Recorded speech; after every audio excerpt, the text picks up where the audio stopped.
Kita ke sorotan lainnya, Saudara. Setelah berkas perkara yang menjerat Panji Gumilang dengan dugaan penistaan agama diserahkan ke Kejaksaan Agung, kini polisi meneruskan penyidikan kasus Panji yang lain, yakni pidana pencucian uang. Menko Polhukam Mahfud MD mengingatkan polisi menyidik kasus pencucian uang dengan hati-hati.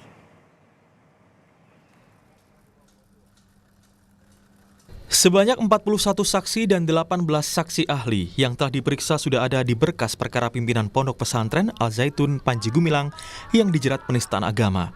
Berkas kemudian diserahkan ke kejaksaan guna diteliti sebagai syarat untuk disidangkan.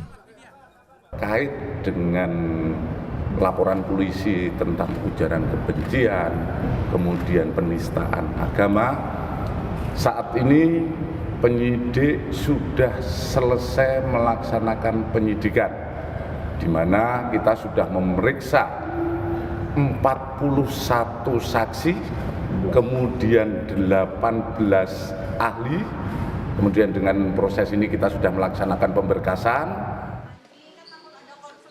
Kejaksaan Agung usai menerima berkas menjelaskan bahwa jaksa butuh 14 hari memeriksa berkas perkara sebelum dinyatakan siap menjadi penuntutan dan menerima barang bukti dan tersangka. Penuntut umum ini akan diberikan waktu kurang lebih 14 hari untuk melakukan satu penelitian terhadap persyaratan formil dan materi dari berkas perkara. Ya, kalau dalam penelitian ternyata dinyatakan lengkap, maka penyidik akan segera menyerahkan barang bukti dan tersangka.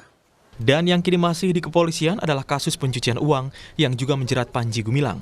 Menko Polhukam Mahfud MD meminta polisi hati-hati memetakan kasus pencucian uang Panji Gumilang. Rekening pribadi ditambah sisanya sampai 367, itu kira-kira 60-an gitu, kira 70 rekening lain yang terkait dengan itu. Ada yayasannya sendiri banyak gitu. Nah itu diperiksa demi ketertiban. Kemudian itu semua perlu proses karena ini menyangkut hukum, kita tidak boleh buru-buru. Yang Zaitun itu satu lembaga pendidikan yang menurut kami produknya sangat bagus. Anaknya pinter-pinter gitu ya. Sehingga kita akan selamatkan itu. Cuma bagaimana menyelamatkan itu nunggu posisi hukum dulu terhadap Panji Gumilang. Panji Gumilang dilaporkan atas 2 kasus, yakni penistaan agama dan pencucian uang. Presiden Jokowi juga telah meminta kasus hukum dan pendidikan para santri dipisahkan. Kementerian Agama diminta menangani pendidikan para santri agar tetap mendapatkan haknya. Tim Liputan, Kompas TV. Kita akan langsung menuju ke Bareskrim Mabes Polri bersama jurnalis Kompas TV Putri Oktaviani. Putri, jadi apa langkah selanjutnya Bareskrim Polri dalam menangani kasus Panji Gumilang setelah berkas Panji Gumilang sudah dilimpahkan saat ini ke Kejagung?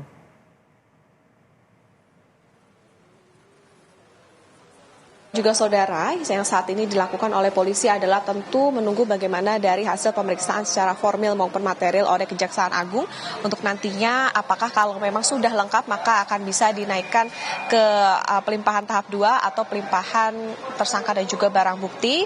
Jadi untuk nanti selanjutnya bisa disidangkan. Tetapi kalau saat ini memang masih akan menunggu bagaimana dari hasil jaksa peneliti di Kejaksaan Agung. Penyidik harus melengkapi lagi berkas yang diminta oleh Kejaksaan Agung atau memang sudah dinyatakan lengkap dan bisa naik ke tahap 2. Butuh waktu sekitar 14 hari dalam meneliti dari berkas Panji Gumilang ini untuk nantinya bisa dinyatakan apakah sudah bisa P21 atau bisa naik ke pelimpahan tahap 2. Jadi penyidik masih saat ini menunggu bagaimana proses yang terjadi atau perkembangan di Kejaksaan Agung. Pelimpahan berkas ini Paskas dan juga saudara 40 saksi dan juga 18 ahli. Jadi memang saat ini kita akan pantau bersama bagaimana proses di Kejaksaan Agung untuk nantinya apakah penyidik bisa melanjutkan kembali sampai akhirnya bisa disidangkan dalam kasus ini Panji Gumilang. Dan di satu sisi Paskas dan juga saudara memang saat ini Direktorat Tindak Pidana Ekonomi Khusus juga mulai menyelidiki dugaan TPPU atau tindak pidana pencucian uang, kemudian juga korupsi penyaluran dana bantuan operasional sekolah atau BOS, sampai juga dugaan penyaluran penyalahgunaan dana atau uang zakat yang dilakukan oleh Panji Gumilang. Panji sendiri saat ini juga masih ditahan di Rutan Barreskrim Polri selama 20 hari dari hari pertama ia ditahan atau nantinya sampai tanggal 21 Agustus 2023. Dan atas kasus ini Panji Gumilang terancam hukuman penjara hingga 10 tahun penjara. Tentu saat ini kita akan pantau bersama bagaimana nantinya proses yang terjadi dalam pelimpahan berkas di tahap pertama ini. Paskalis. Putri, kalau untuk kasus TPPU, bukti-bukti apa yang sudah dikumpulkan oleh polisi? Iya, Paskalis, informasinya sampai dengan saat ini dalam kasus dugaan TPPU ini Barreskrim akan menyita rekening milik Panji Gumilang, yakni yang terkait dengan apakah itu dugaan TPPU maupun juga penyaluran dana BOS.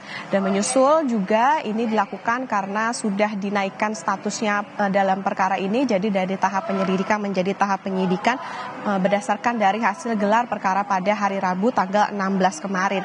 Dan polisi juga terus melakukan koordinasi tentunya dengan PPATK yang sebelumnya juga sudah membekukan sejumlah rekening milik Panji Gumilang yang diduga terkait juga dengan dugaan TPPU maupun juga penyalahgunaan dana BOS. Total Paskalis dan juga saudara ada sekitar ratusan miliar aset Panji yang dibekukan oleh PPATK dan nantinya rekening yang dibekukan ini atau aset-aset ini akan diserahkan kepada penyidik Barreskrim untuk nantinya dijadikan barang bukti. Jadi tentu saat ini masih terus menantikan bagaimana proses yang terjadi untuk penyitaan beberapa aset ataupun juga rekening yang diduga terkait dengan TPPU dari Panji Gumilang. Jadi memang saat ini untuk kasus dari Panji Gumilang sendiri, selain penyidik menunggu bagaimana proses di Kejaksaan Agung untuk pelimpahan berkas tahap pertamanya kemarin, juga adalah untuk memulai melakukan penyidikan terkait dengan kasus dugaan TPPU dan juga penyalahgunaan dana bantuan operasional sekolah. Paskalis.